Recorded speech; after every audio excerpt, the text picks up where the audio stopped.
はい、今日は小田急線の下北沢駅に来てます。下北沢駅は駅改良工事をしたため、地下2階ですね。地下2階まである。これは便利なのか不便なのかよくわからないですけど、まあなんか昔は僕が小田急線に引っ越してきた頃はもう井の頭線を降りるとすぐに乗り換えができたんですけど、今はもうこう地下3階まで行かないとダメになっちゃってるんですね。ほらここから見えるのが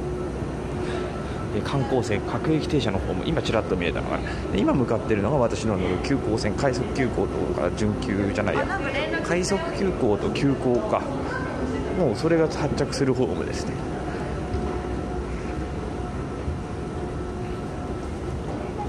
でこれから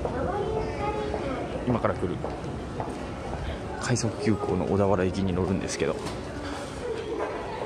やっぱこれ地下3階まで降りてこなきゃいけないっていうのはちょっとどうかなと思うんですけど、でもそれでも複々線になったことでそれ以外の部分がかなり便利になったかなと思うんで、いいかなとは思いますけど、ちょっと下北沢の、これそんなに再生回数伸びないと思うんだけど、ついでに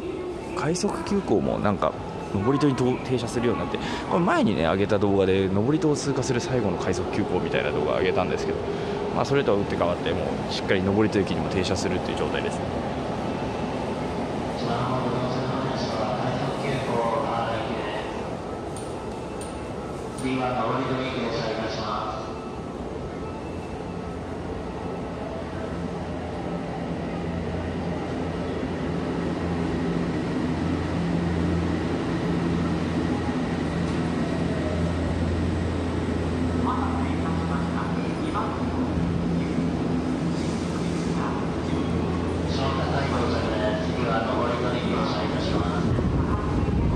いや次の新松田駅に乗りましょう。なんか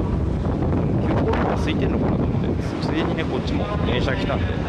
ちょっと入線の様子を、小田急は低速で入線していくんですね。結構ねすごい風です。